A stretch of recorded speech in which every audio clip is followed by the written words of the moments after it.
আসসালামু আলাইকুম প্রিয় ছাত্রছাত্রী। আজকে তোমাদের সামনে যে টপিক নিয়ে আমি আলোচনা রাখব সেটি হচ্ছে উদ্ভিদ কলার অর্থাৎ একাদশ শ্রেণীর যে চতুর্থ অধ্যায় 4 নম্বর যে অধ্যায়, সেখানে বিশেষ খরিত কলা, বিশেষ বা খরিত কলা, যাকে আমরা বলবো স্পেশাল অর সেক্রেটারি টিস্যু। এর আগের ক্লাসগুলি হয়তো তোমরা ফলো করেছো। উদ্ভিদ কলা, সেখানে তাদের যে প্রকারভেদ, ভাজক কলা, স্থায়ী কলা, স্থায়ী কলা, আবার সরল স্থায়ী, জটিল স্থায়ী অর্থাৎ জাইলেম ফ্লেম। আমরা এর আগে যে ক্লাসগুলি করেছি সেই ক্লাসগুলি নবম শ্রেণী এবং একাদশ শ্রেণী কম্বিনেশন ক্লাস ছিল। আজকে তোমাদের শুধুমাত্র একাদশ শ্রেণীর ক্ষেত্রে আরো কিছু এক্সট্রা বিষয় আমাদের শিখতে হবে। তো সেই টপিক আমি এখানে লিখেছি, দেখো, বিশেষ বা খরিত কলা। তাহলে সর্বপ্রথমে আমরা একটু জেনে নেব যে বিশেষ বা খরিত কলা কাকে বলে। প্রথমে আমি লিখি এখানে বিশেষ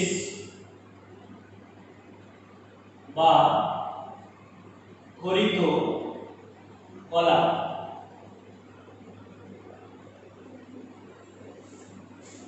আমরা জানি অনেকগুলি কোষ যখন গুচ্ছ আকারে মিলিত হয় তখন গঠিত হয় কলা।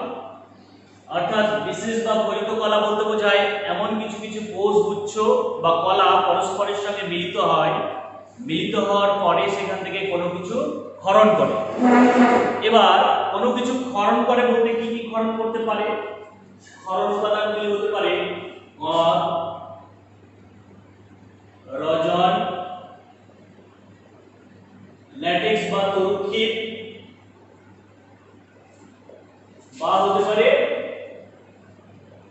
মক্রম। যে উপাদানগুলি ক্ষরণ হয় ওই কোষগুচ্ছ থেকে, সেগুলি হচ্ছে গদ, রজন, তরুক্ষীর, মক্রম ইত্যাদি উপাদান ক্ষরণ হতে পারে।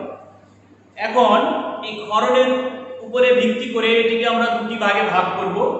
অর্থাৎ এর বিশেষ বা খরিত কলাকে দুটি ভাগে আমরা ভাগ করব। সেই দুটি ভাগের নাম প্রথমে লিখবো আমরা বহিঃখরিত আর অন্তঃখরিত। তাহলে নাম্বার 1 বা এ দিয়ে আমরা লিখি বহিঃখরিত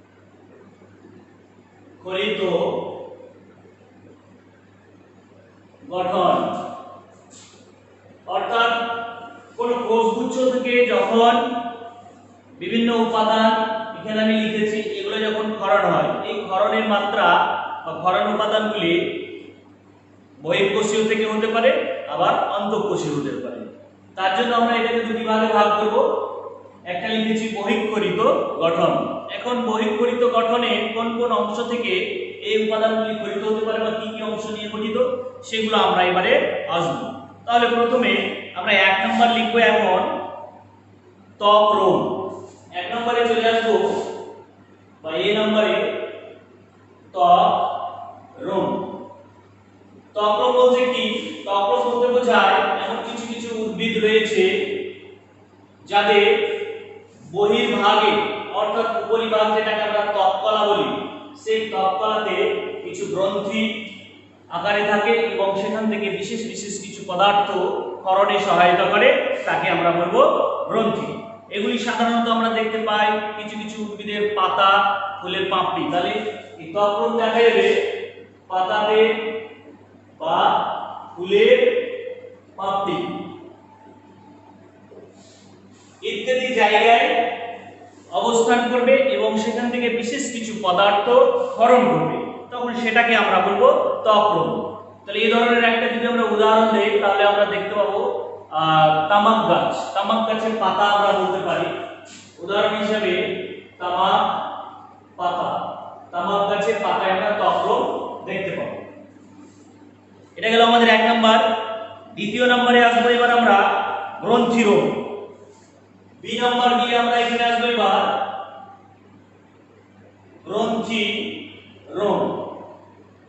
গ্রন্থি রোম বলতে বোঝায় বিশেষ বিশেষ কিছু উদ্ভিদ যাদের ক্ষেত্রে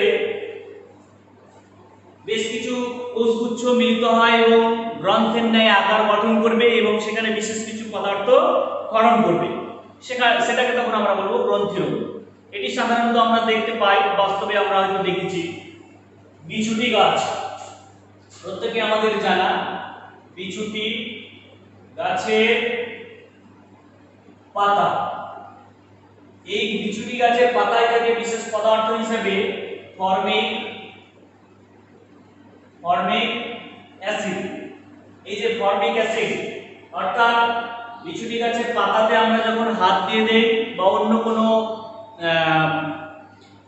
মানে কোনো পশু যখন তাকে খাবার হিসেবে খেতে আসে, গ্রাস করে, তখন তার পাতায় যে গ্রন্থি আকারে থাকে তখন বিশেষ পদার্থ হিসেবে এই ফর্মিক অ্যাসিড ক্ষরণ করে। আমরা দেখেছি আমাদের গায়ের চামড়াতেও যদি সেটা ঘষে দেই তাহলে সেখানে আমাদের জ্বালা শুরু হয়, তার কারণ হচ্ছে বিশেষ পদার্থ হিসেবে এই ফর্মিক অ্যাসিড ক্ষরণ করে এবং সেখানে তখন আমাদের অ্যালার্জি টাইপের সৃষ্টি হয়। 2 নম্বর হলো। 3 নম্বরে এবারে আসবো আমরা মধু গ্রন্থি। সি, এবারে এখানে লিখি আমরা সি নাম্বার হিসেবে মধু গ্রন্থি। মধু গ্রন্থি সাধারণত দেখা যায় ফুলের যে ডিম্বাশয় বা গর্ভাশয় যেটাকে আমরা বলি তার নিচের অংশে বা কচি পাতায় বা ফুলের যে কুঁড়ি অংশ, এই সমস্ত অংশতে আমরা দেখতে পাবো মধু গ্রন্থি। ফুলের যে নেকটার, যে মিষ্টি সুমিষ্ট রস যেখান থেকে পরিত হয় সেটাই হচ্ছে মধু গ্রন্থি। এটি সাধারণত আমরা বিভিন্ন পতঙ্গদের আমরা দেখেছি ফুলে ফুলে যখন গিয়ে বসে তখন তারা কিন্তু ফুলের সেই নেকটার বা মধুটাই সংগ্রহ করে। তাহলে এটা আমরা বলবো যে সমস্ত জায়গায় অবস্থান করে ডিম্বাশয় বা কচি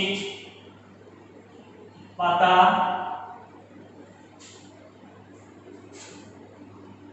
ডিম্বাশয় বা কচি পাতার অংশ, এই সমস্ত জায়গাগুলিতে এখান থেকে পরিত হয় নেকটার।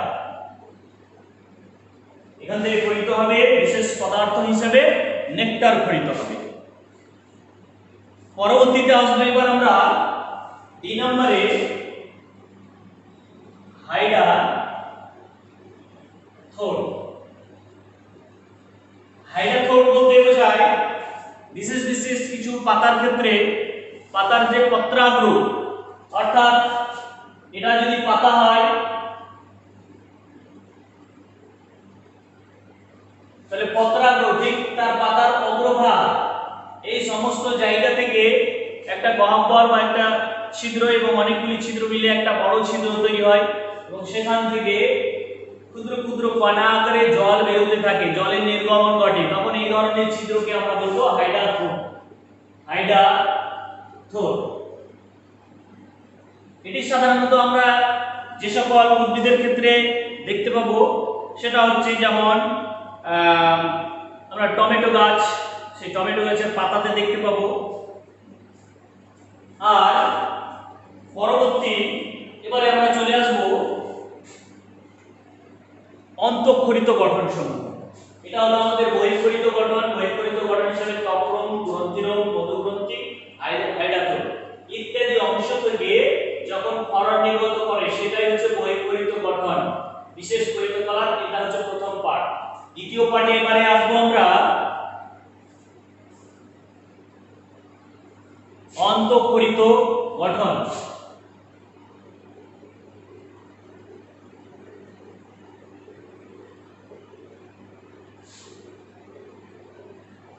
বি নাম্বার দিয়ে অন্তঃক্ষরিত গঠন, অর্থাৎ উদ্ভিদের অভ্যন্তরীণ অংশ থেকে বিশেষ কলাগুচ্ছ, সেখান থেকে যখন কোনো বিশেষ কোনো তরল আকারে পদার্থ ক্ষরণ করবে তখন সেটাকে আমরা বলবো অন্তঃক্ষরিত গঠন। এটা হচ্ছে বাহ্যিক দিক দিয়ে ক্ষরণ হচ্ছে, তাই এটাকে আমরা বলবো বহিঃক্ষরিত গঠন। এখন অভ্যন্তরীণ গঠনে যে সমস্ত অংশগুলি দেখতে পাওয়া যায় সেটা হচ্ছে প্রথমে গ্রন্থি ও নালী।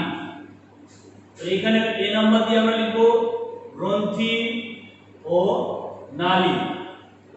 গ্রন্থি ও নালী বলতে এখানে বোঝাচ্ছে যে বিশেষ কোষগুচ্ছ পরস্পরের সঙ্গে মিলিত হবে এবং তারা একটা লম্বা নালিকার অংশ গঠন করবে।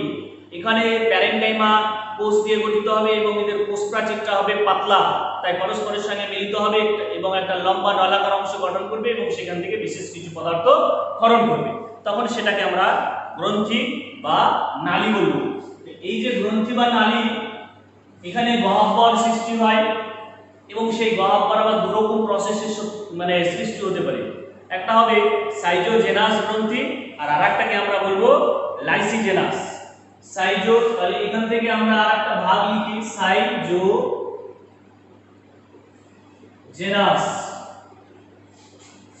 গ্রন্থি, সাইজোজেনাস গ্রন্থি। আর দ্বিতীয় নম্বরে আসবো লাইসোজেনাস গ্রন্থি। সাইজোজেনাস গ্রন্থি বলতে গহ্বরে মানে গহ্বর সৃষ্টির একটা প্রসেস, অর্থাৎ একটা কোষগুচ্ছ, একটাই কোষগুচ্ছের মধ্যে যে কোনো একটা কোষ তার মাঝ বরাবর যখন সেখানে ফাটল বা চিড় ধরবে, মাঝ বরাবর যখন সেখানে ফাটল বা চিড় ধরবে, অর্থাৎ যদি সেখানে একটাই কোষ হয়, একটাই কোষের মাঝ বরাবর এরকম জায়গায় যদি ফাটল বা চিড় ধরে এবং সেখানে গহ্বরের আকার যদি সৃষ্টি হয়, তখন সেটাকে আমরা বলবো সাইজোজেনাস গ্রন্থি। গহ্বর সৃষ্টি হলো এবং সেখানে বিশেষ পদার্থ গঠিত হয়ে সঞ্চিত থাকে, তবে এই ধরনের গ্রন্থিকে আমরা বলবো সাইজোজেনাস গ্রন্থি। এই ধরনের গ্রন্থি আমরা সাধারণত দেখতে পাবো পাইন গাছে, পাইন গাছে দেখতে পাবো। এটি সাধারণত সাইজোজেনাস আমরা বললাম পাইন গাছে ক্ষীরনালীতে আমরা দেখতে পাবো। দ্বিতীয়ত লাইসোজেনাস গ্রন্থি। এই লাইসোজেনাস গ্রন্থি সাধারণত যে জায়গায় দেখা যাবে সেটা হচ্ছে যে অনেকগুলি কোষগুচ্ছ এক জায়গায় মিলিত আছে, তার মধ্যে সাপোজ আমি ধরে নিলাম এখানে অনেকগুলি কোষগুচ্ছ আছে, এখানে তার মধ্যে মাঝখানে যদি একটা কোষ নষ্ট হয়ে যায়, তাহলে এই জায়গায় একটা গহ্বরের ন্যায় আকার সৃষ্টি হবে এবং সেখানে বিশেষ কোনো পদার্থ গঠিত হয়ে সঞ্চিত হয়, তখন এই ধরনের গহ্বরকে আমরা বলবো লাইসোজেনাস গ্রন্থি। এই ধরনের গ্রন্থি সাধারণত আমরা দেখতে পাই, আমরা যে লেবু খাই সেই লেবুর খোসা এবং তার যে তন্তু ভিতরের অংশ আমরা খাই, তাহলে এটা সাধারণত দেখতে পাবো আমরা লেবু গাছে। তাহলে এটা হচ্ছে আমাদের গ্রন্থি এবং নালী। দ্বিতীয় পয়েন্টে এবারে আসবো আমরা ক্ষীরতন্তু। বি নম্বরে আসবো এবার আমরা ক্ষীরতন্তু, বা যেখান থেকে ল্যাটেক্স খরিত হয়, তাই আমরা এখানে লিখব ল্যাটেক্স, LATEX, ল্যাটেক্স। ল্যাটেক্স ক্ষীরতন্তু অর্থাৎ উদ্ভিদ যত ধরনের এই বিশেষ বিশেষ পদার্থ খরিত করে তাদের মধ্যে সবচেয়ে গুরুত্বপূর্ণ খরিত উপাদান হিসেবে ভেবে নেওয়া হয় এই ক্ষীরতন্তু বা ল্যাটেক্সকে, বা এটাকে আমরা তরুক্ষীর বলতে পারি। ল্যাটেক্স বা ক্ষীরতন্তু, বা এটাকে আমরা বাংলায় বলতে পারি যে উপাদান খরিত হয় সেটাকে আমরা বলি তরুক্ষীর। এই যে এখানে আমি লিখেছিলাম তরুক্ষীর। তাহলে এই যে তরুক্ষীর এত গুরুত্বপূর্ণ উপাদান এখান থেকে খরিত হচ্ছে, কোথা থেকে খরিত হয়, কোন উদ্ভিদ থেকে খরিত হয়, আমরা সাধারণত এই ধরনের কয়েকটা উদ্ভিদের নাম বলবো তোমাদের জানা, যেমন পেঁপে গাছ হতে পারে, পেঁপে বা বট বা আকন্দ ইত্যাদি যে উদ্ভিদ, সেই উদ্ভিদের খরিত পদার্থ আমরা দেখেছি তরল সাদা দুধের মতো এক ধরনের পদার্থ খরিত করে, সেটাকে আমরা বলছি তরুক্ষীর বা ল্যাটেক্স। এটা সাধারণত যেভাবে খরিত হয়, তো এটাকে আমরা দুটি ভাগে ভাগ করব। সেই দুটি ভাগ, একটা হচ্ছে অগ্রন্থিল আর একটা হচ্ছে গ্রন্থিল। এখান থেকে আবার আমরা দুটি ভাগে আসবো, একটা হচ্ছে অগ্রন্থিল আর 2 নাম্বার আসবো গ্রন্থিল। এটা হচ্ছে অগ্রন্থিল আর একটা হলো গ্রন্থিল।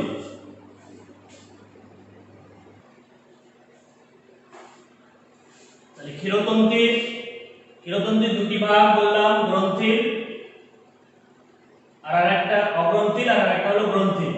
অর্থাৎ আরো একবার বলি, এই যে ক্ষীরতন্তু যতগুলি পদার্থ খরিত করে বিভিন্ন অংশ দিয়ে, তার মধ্যে ক্ষীরতন্তু থেকে ল্যাটেক্স বা তরুক্ষীর খরিত হয়। এটা হচ্ছে উদ্ভিদের সবচেয়ে গুরুত্বপূর্ণ উপাদান। এখানে বিশেষ বিশেষ কোষগুচ্ছ পরস্পরের সঙ্গে মিলিত হয়, লম্বা একটা নলাকার অংশ গঠন করে, আবার কেউ গ্রন্থের ন্যায় অংশ গঠন করে। তার উপরে ভিত্তি করে দুটো, একটা অগ্রন্থি আর একটা গ্রন্থি। এবং এখান থেকে যে বিশেষ পদার্থ উৎপন্ন হয় সেটা তরীকির দেখতে সাদা দুধের মতো বা ঈষৎ পিত বর্ণের মতো হতে পারে। উদাহরণ হিসেবে আমি বললাম পেঁপে গাছে দেখতে পাই আমরা, বট গাছে দেখতে পাই, এবং আকন্দ গাছের যে পাতা ভাঙলে আমরা সাদা দুধের মতো বেরোয় সেই সমস্ত অংশ।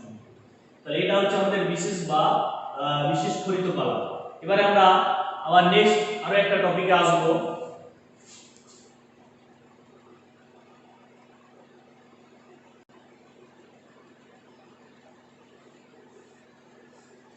এবারে দ্বিতীয় টপিক তোমাদের সামনে তুলে ধরবো, সেটি হলো ক্যাম্বিয়াম।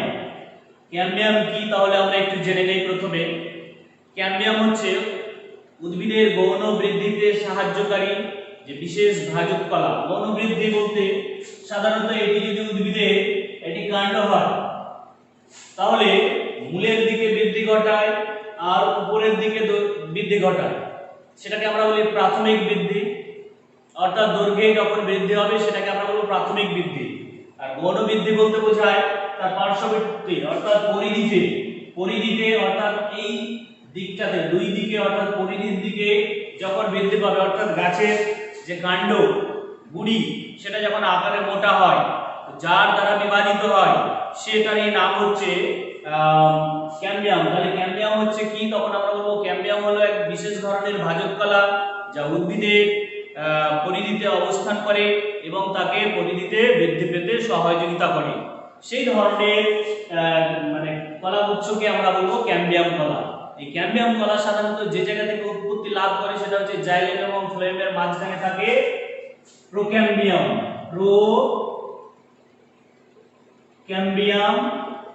নামক ভাজক কলা। তাহলে কোথা থেকে উৎপত্তি লাভ করে, তখন আমরা বলবো প্রোক্যাম্বিয়াম নামক ভাজক কলা থেকে উৎপন্ন করে। এর বিশেষ বৈশিষ্ট্য কি বললাম, যে এটি বিভাজনক্ষম অর্থাৎ বারবার বিভাজিত হতে পারে এবং এটি পরিধির দিকে অবস্থান করে, যার ফলে পরিধিতে বৃদ্ধি হতে সহযোগিতা করে। আর দেখতে এর গঠন হিসাবে যদি আমরা বলি একটু,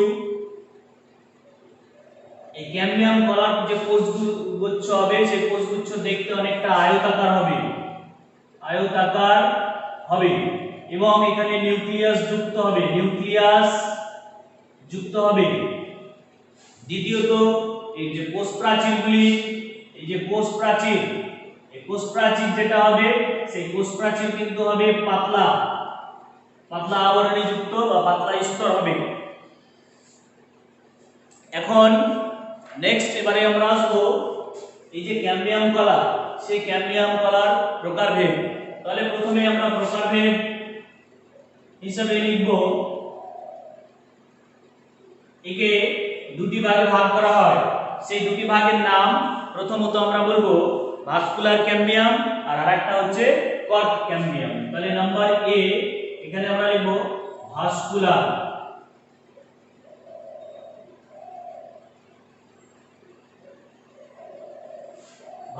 ক্যাম্বিয়াম, আর দ্বিতীয়ত আসবো আমরা কর্ক ক্যাম্বিয়াম। তো যাই হোক, ভাস্কুলার এই ক্যাম্বিয়ামের কিন্তু আবার আরো ভাগ রয়েছে, অর্থাৎ ভাস্কুলার ক্যাম্বিয়াম যেটা সেটাকে আমরা বলবো জাইলেম আর ফ্লোয়েম। প্রথমত হচ্ছে জাইলেম ও ফ্লোয়েম। জাইলেম আর ফ্লোয়েম কলা জটিল স্থায়ী কলা, যেটাকে একসঙ্গে আমরা কম্বিনেশন হিসেবে বলতে পারি নালিকা বান্ডিল। অর্থাৎ এই জাইলেম এবং ফ্লোয়েম দুটো মিলে গঠিত করে নালিকা বান্ডিল। এই জাইলেম এবং ফ্লোয়েমের মাঝখানে যে ক্যাম্বিয়াম কলা অবস্থান করে সেই ক্যাম্বিয়ামকে আমরা বলবো ভাস্কুলার ক্যাম্বিয়াম। এখন এই অবস্থানের দিক দিয়ে ভাস্কুলার ক্যাম্বিয়ামকে আবার দুই ভাগে ভাগ করব আমরা, সেটি হচ্ছে অন্তঃফ্যাসিকুলার ক্যাম্বিয়াম। প্রথমটা বললাম কি অন্তঃফ্যাসিকুলার ক্যাম্বিয়াম, অর্থাৎ যারা জাইলেম এবং ফ্লোয়েমের মাঝখানে অবস্থান করবে তাদেরকে আমরা বলবো অন্তঃফ্যাসিকুলার ক্যাম্বিয়াম। আর দুই নাম্বার অন্তর পরে এবার চলে আসবে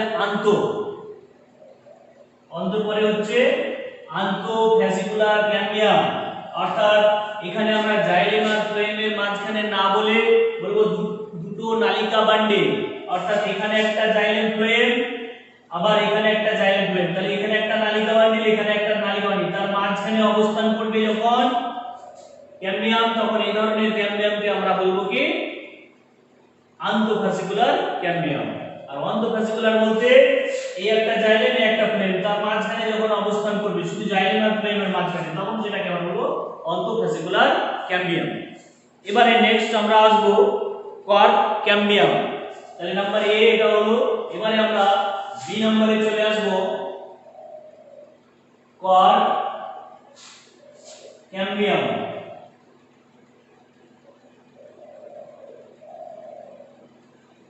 কর্ক ক্যাম্বিয়াম সাধারণত বলছে যে বাইরের দিকের যে অংশ, এটাও কিন্তু গৌণ বৃদ্ধিতে সাহায্য করবে, বাইরের দিকের গৌণ বৃদ্ধিতে সাহায্য করে সেই বিশেষ ক্যাম্বিয়ামকে আমরা বলবো কর্ক ক্যাম্বিয়াম। অ্যাকচুয়ালি ক্যাম্বিয়ামের কাজই হলো বাইরের দিকের বা পরিধির দিকে বৃদ্ধি ঘটানো।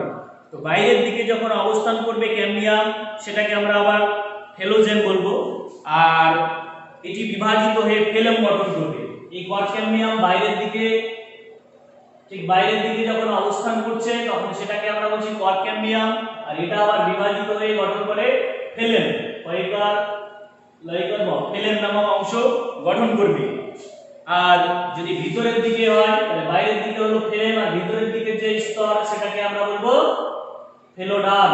ফেলোডান, তাহলে বাইরের দিকে ফেলেম আর ভিতরের দিকে হচ্ছে ফেলোডান। এই হচ্ছে আমাদের যে কর্ক এই হচ্ছে আমাদের ক্যাম্বিয়াম কলা। তাহলে ক্যাম্বিয়ামের প্রধান দুটি ভাগ আর একবার রিপিট করছি, সেটা হচ্ছে একটাকে আমরা বললাম ভেসিকুলার ক্যাম্বিয়াম আর একটাকে বললাম কর্ক ক্যাম্বিয়াম। ভেসিকুলার ক্যাম্বিয়ামের ভাগ আছে আর এটার কোনো ভাগ নেই।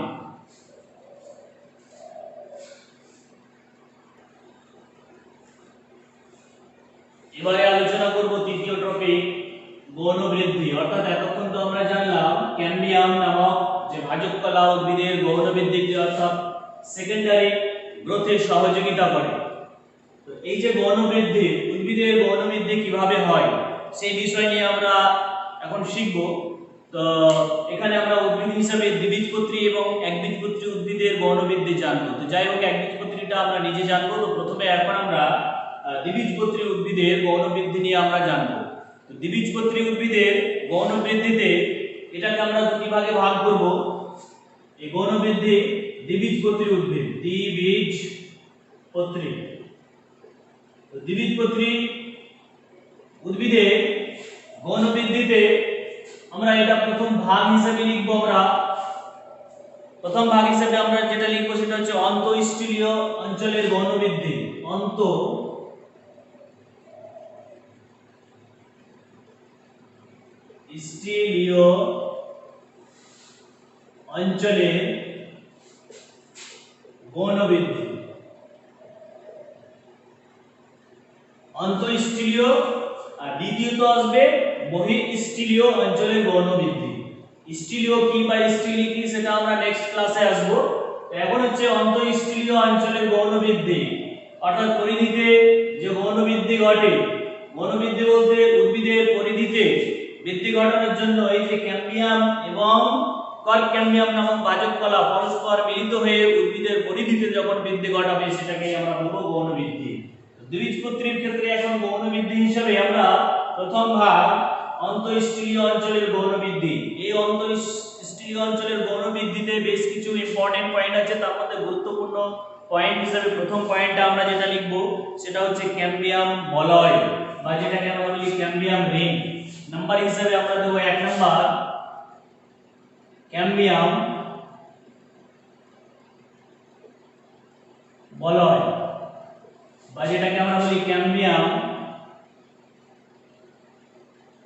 রিং। Most important question. ক্যাম্বিয়াম বলয় বলতে দুটি জটিল স্থায়ী কলা অর্থাৎ জাইলেম এবং ফ্লোয়েম, জাইলেম ও ফ্লোয়েম, এদের মাঝখানে, জাইলেম এবং ফ্লোয়েম এদের মাঝখানে আমরা একটু আগে শিখলাম অন্ত অন্তঃফ্যাসিকুলার ক্যাম্বিয়াম, একটু আগে শিখলাম অন্তঃফ্যাসিকুলার ক্যাম্বিয়াম অর্থাৎ জাইলেম এবং ফ্লোয়েমের মাঝখানে যে ক্যাম্বিয়াম কলা অবস্থান করে সেটাকে আমরা বলছি অন্তঃফ্যাসিকুলার ক্যাম্বিয়াম। সেই অন্তঃফ্যাসিকুলার ক্যাম্বিয়াম নিয়ে গঠিত মজ্জাংশ যখন বিভাজিত হয় তখন বিশেষ ধরনের কলা গঠন করে, তার নাম হচ্ছে ইন্টারফ্যাসিকুলার ক্যাম্বিয়াম। তাহলে এই দুই কলার মাঝখানে অবস্থান করে কি বললাম? অন্তঃফ্যাসিকুলার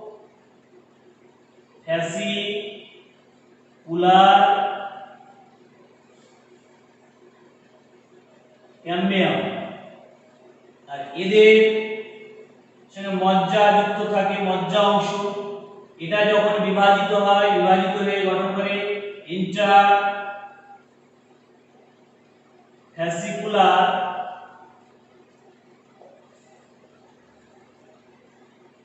ক্যাম্বিয়াম। ইন্টারফ্যাসিকুলার ক্যাম্বিয়াম, এই যে ইন্টারফ্যাসিকুলার ক্যাম্বিয়াম গঠন করলো, এরা পরস্পর মিলিত হয়ে একটা ইন্টারফ্যাসিকুলার ক্যাম্বিয়াম পরস্পর মিলিত হয়ে একটা রেখার ন্যায় অংশ গঠন করে, তখন সেটারই নাম হয়ে যাচ্ছে ক্যাম্বিয়াম বলয়। যদি আমরা একটি চিত্র আকারে ভাবি তাহলে মোটামুটি এরকম মাঝখানে বেশ কয়েকটি এরকম স্তর থাকে, মাঝখানে মজ্জা অংশ থাকে, আর ভিতরের দিকে যদি আমরা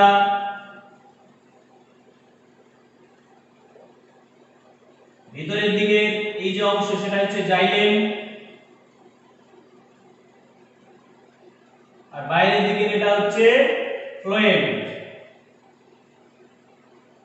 এই দুটির মাঝখানে এই যে আমি রেখাকার একটা বলয়ের ন্যায় অংশ গঠন করেছি, রিং এর ন্যায় একটা অংশ, এই রিং এর ন্যায় অংশটা যখন গঠন হবে একটা রেখার ন্যায়, তখন সেটাকে আমরা বলছি ক্যাম্বিয়াম বলয়। এটাকেই আমরা বলবো ক্যাম্বিয়াম বলয়।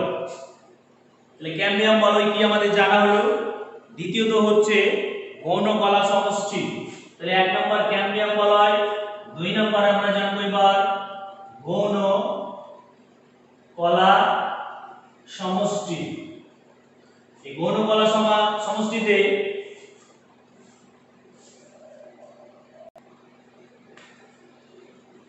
গৌণ কলা সমষ্টিতে যে ঘটনা ঘটে, এখানে আমরা বললাম যে জাইলেম এবং ফ্লোয়েমের মাঝখানে অন্তঃফ্যাসিকুলার ক্যাম্বিয়াম নামক যে ক্যাম্বিয়াম, শুধুমাত্র জাইলেম ফ্লোয়েমের মাঝখানে যেটা থাকে সেটা সক্রিয় হচ্ছিল, সেখান থেকে ইন্টারফ্যাসিকুলার ক্যাম্বিয়াম এবং মাঝখানে রেখার ন্যায় অংশ সেটা হচ্ছে ক্যাম্বিয়াম বলয় গঠন করছে। এবার গৌণ কলা গঠনের ক্ষেত্রে যে ঘটনাটা ঘটবে সেটা হচ্ছে কমপ্লিটলি সম্পূর্ণরূপে ক্যাম্বিয়াম কলা যখন বিভাজিত হবে, সম্পূর্ণরূপে, এবার মাঝখানে শুধু জাইলেম ফ্লোয়েমের নয়, সম্পূর্ণরূপে যেখানে ক্যাম্বিয়াম থাকবে পুরো বিভাজিত হবে, বিভাজিত হয়ে গঠন করবে গৌণ কলা সমষ্টি। তো এটার বাইরের দিকের যে অংশটা সেটাকে আমরা ফ্লোয়েম হিসেবে গৌণ ফ্লোয়েম বলবো এটাকে, আর ভিতরের দিকের হিসেবে সেটাকে আমরা বলবো তখন গৌণ জাইলেম। তাহলে এটাকে গৌণ কলা এই জন্য বলা হচ্ছে গৌণ জাইলেম এবং গৌণ ফ্লোয়েম কলা গঠন করছে। আর নেক্সট এবার আমরা আসবো বর্ষ বলয়। এটি হচ্ছে আমাদের এতগুলোর মধ্যে যেমন ক্যাম্বিয়াম বলয় খুব ইম্পর্টেন্ট, ঠিক তেমনই আমরা তৃতীয় স্তর হিসেবে আসবো বর্ষ বলয়। বর্ষ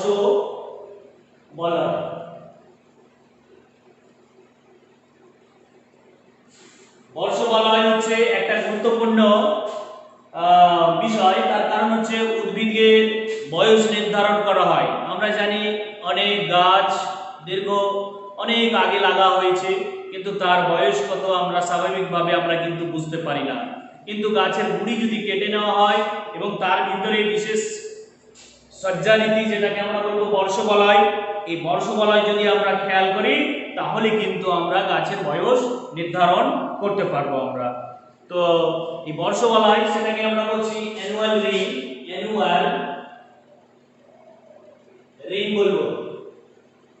ওটাকে আমরা বললাম ক্যাম্বিয়াম রিং, আর এটাকে আমরা বলবো বর্ষ বলয়। বর্ষ বলয় তাহলে কিভাবে গঠিত হয় আমরা এখন একটু জেনে নেব এই বিষয়টা।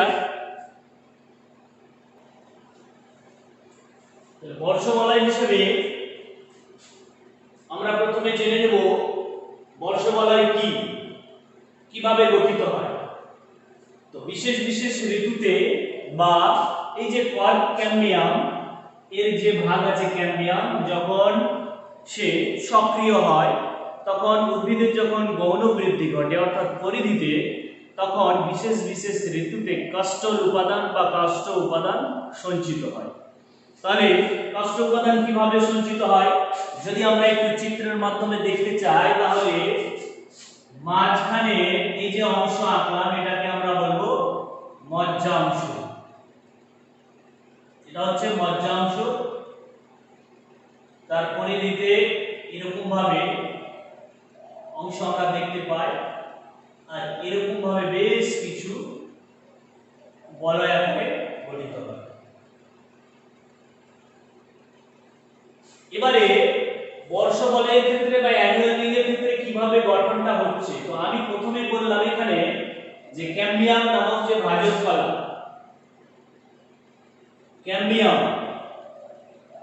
ভাজক কলা যখন সক্রিয় হয় তখন সাধারণত দ্বিবীজপত্রী উদ্ভিদ যারা হবে সেই দ্বিবীজপত্রী উদ্ভিদের, বা আমরা সাধারণত বলবো বৃক্ষ জাতীয় উদ্ভিদ, বৃক্ষ জাতীয় উদ্ভিদ, এই বৃক্ষ জাতীয় উদ্ভিদে কাস্টল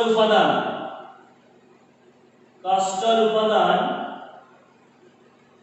সঞ্চিত হয়, কাস্টল উপাদান পরিধির দিকে সঞ্চিত হয় এবং এটা ঋতুভেদে হয়। এই কাস্টল উপাদান সঞ্চয় দুই রকম ভাবে হয়, একটা বসন্তকালীন আর আরেকটা হয় শরৎকালীন।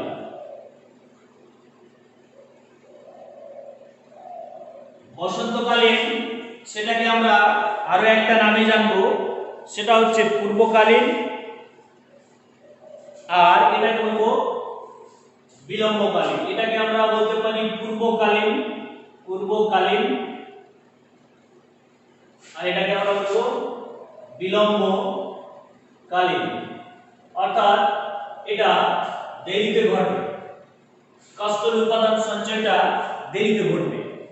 তো এদের দুটোর মধ্যে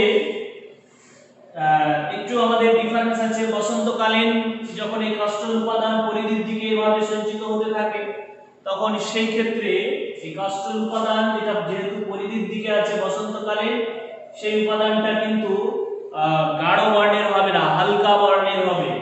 এটা হবে হালকা বর্ণের, এবং এই পরিধির দিকে যেগুলো থাকবে তারা কিন্তু খাদ্যবস্তু সঞ্চয় এবং পরিবহনে সাহায্য করবে, খাদ্য বস্তু সঞ্চয় ও পরিবহন সাহায্য করবে। আর বিলম্বকালীন যেটা হয় সেটা গাঢ় বর্ণের হবে, গাঢ় বর্ণের মধ্যে কালচে বর্ণের হতে পারে। আমরা গাছের কুড়ি কাটলেই দেখতে পাই তার ভিতরে একটা কালো মজ্জাংশ, এবং সেটা খুব শক্ত ও দৃঢ় হয়। গাছকে শক্ত এবং দৃঢ় হয়, অর্থাৎ গাছের গুড়ির ভিতরে যে অংশ থাকবে সেটাকে আমরা বলবো। এটা হচ্ছে আমাদের তাহলে বর্ষবলয়। এখন এই বর্ষবলয়, এই যে বসন্তকালীন আর শরৎকালীন এই দুটি ঋতুর মাঝামাঝি সময় নিয়ে এখানে যখন গঠন হয় তখন একটা বর্ষবলয়। ঠিক এরকম ভাবে প্রত্যেকটা ঋতুতে সাধারণত একটা করে বর্ষবলয় গঠন হবে। আর এইভাবে বর্ষবলয় গঠন হওয়ার পর আমরা যদি বর্ষবলয় কাউন্ট করি তাহলে দেখব কোনো গাছে যতটি বর্ষবলয় আছে সেই গাছের ক্ষেত্রে তার বয়স হবে তত। অর্থাৎ আমরা যদি 1 2 করে কাউন্ট করে এরকম ভাবে অনেকগুলি বর্ষবলয় পেয়ে যাই, তাহলে বর্ষবলয় কাউন্ট করে বুঝতে পারবো আমরা যে গাছের বয়স কত। তাই এটাকে আমরা বলবো বর্ষবলয়।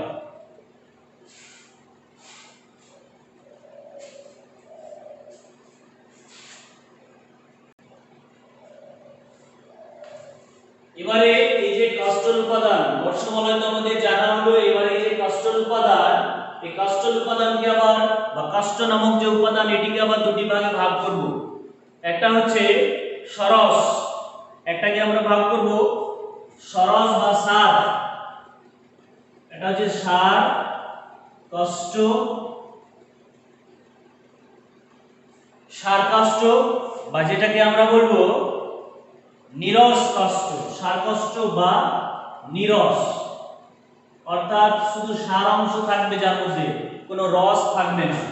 দ্বিতীয়ত হচ্ছে অসার বা যেটাকে আমরা বলবো সরস কাষ্ঠ। তাহলে এই কাষ্ঠ উপাদানকে দুটি ভাগে ভাগ করবে এখন। একটা হচ্ছে সার বা নীরস কাষ্ঠ, সার কাষ্ঠ বা নীরস কাষ্ঠ, আর একটা হচ্ছে অসার বা সরস কাষ্ঠ।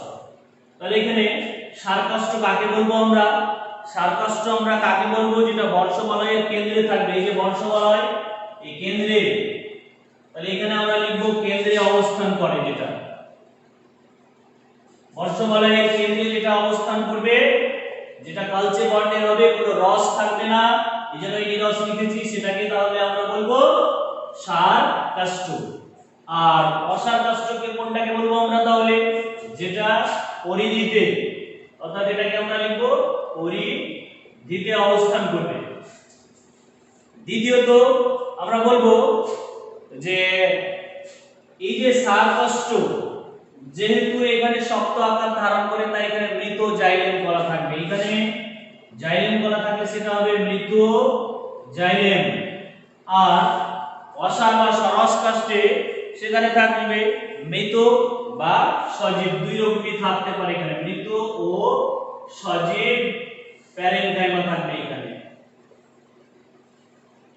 দুই রকমই থাকবে। 3 নম্বর আমরা বলবো এখান থেকে সাধারণত যে উপাদানগুলি সঞ্চয় করে রাখে এই জায়গায় গদ, রজন ইত্যাদি জাতীয় উপাদান এখানে সঞ্চয় করে রাখে। আর এখানে এই জাতীয় উপাদান অনেক কিছু সঞ্চয় করে রাখবে না। তাহলে আমরা এই যে কাষ্ঠল উপাদান যেটা সঞ্চয় হচ্ছে বর্ষবলয়, সেটাকে আমরা দুটি ভাগে ভাগ করলাম, একটা সার কাষ্ঠ আর একটা অসার কাষ্ঠ। এবারে আমরা প্রথম ভাগ তো আমরা জানলাম। এবারে আমরা চলে আসব, অর্থাৎ গৌণবৃদ্ধি দ্বিবীজপত্রী উদ্ভিদের ক্ষেত্রে গৌণবৃদ্ধিতে অন্তঃস্থলীয় যে গঠন সেটা আমরা জানলাম। এবারে আমরা নেক্সট আসব বহিঃস্থলীয় অংশ।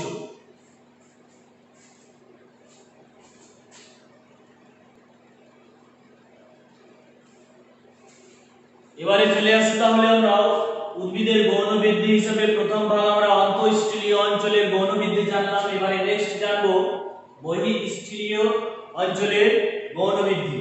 বহিঃস্থলীয় অঞ্চলের গৌণবৃদ্ধি, এই বহিঃস্থলীয় অঞ্চলের গৌণবৃদ্ধিতে সাধারণত আমরা যে সমস্ত অংশগুলি দেখতে পাই বা যেভাবে বৃদ্ধি ঘটে, সেটা প্রথম ভাগ হিসেবে আমরা লিখব প্রোটোডার্মের উৎপত্তি। প্রথমে যে ভাগটি আমরা লিখব সেই ভাগটির নাম হচ্ছে পেরিডার্মের উৎপত্তি। পেরিডার্মের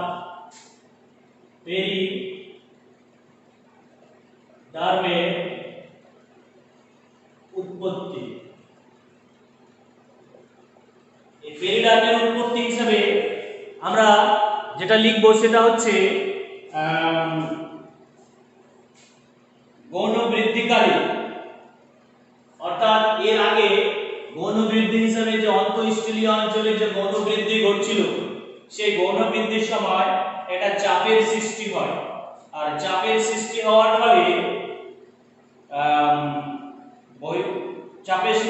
ফলে ভিতরের দিকের যে কোষ, অর্থাৎ এখানে আমরা বলবো পেরিডার্মের উৎপত্তিতে আমরা যে জায়গাটা বলবো সেটা হচ্ছে উদ্ভিদের গৌণ বৃদ্ধি হিসেবে অন্তঃস্থলীয় অঞ্চলে যখন বৃদ্ধি হচ্ছিল, সেক্ষেত্রে তার জন্য ভিতরের দিকের একটা চাপ সৃষ্টি হয়।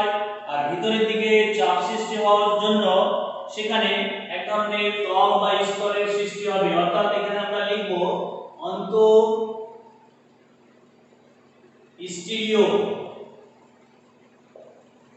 অন্তঃস্থলীয় অঞ্চলে গৌণ বৃদ্ধির সময় এক ধরনের চাপ সৃষ্টি হয়, তার ফলে অভ্যন্তরে ভিতরের দিকে এক ধরনের চাপের সৃষ্টি হয় এবং সেখান থেকে একটা স্তরের গঠন করে, সেটাকে নাম বলবো আমরা কি পেরিডার্মের উৎপত্তি। তাহলে পেরিডার্মিক স্তর গঠন হলো। দ্বিতীয় স্তর যেটা গঠন হবে, দ্বিতীয় স্তর হিসেবে আমরা লিখব বাকলের উৎপত্তি। বাকল অর্থাৎ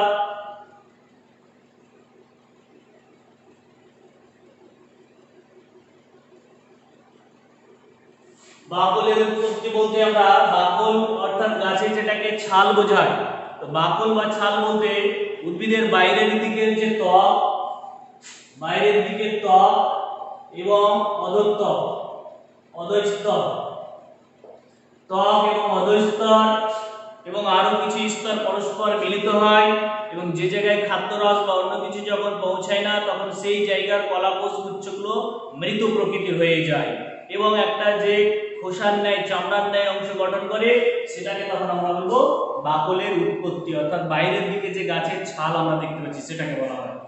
3 নাম্বার এটা হচ্ছে বি। এবারে আসবো আমরা সি নাম্বারে। সি নাম্বারে হচ্ছে লেন্টিসেল।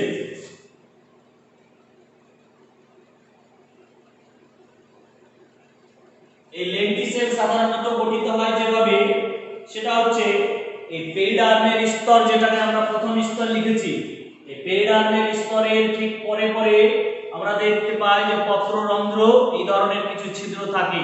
অনেক সময় সেই ছিদ্র যখন বিনষ্ট হয়ে যায় তখন তাদের ক্ষেত্রে শুধুমাত্র কাজ চালানোর জন্য নিচের দিকে একটা গহ্বর সৃষ্টি হয় এবং সেই ক্রিয়াটাকে সচল রাখার জন্য যে গহ্বরটা গঠিত হলো তারপরে সেখানে নিচের দিকে একটা চাপ সৃষ্টি করে একটা ছিদ্রের ন্যায় অংশ গঠন করবে, তখন সেটাকে আমরা বলবো লেন্টিসেল।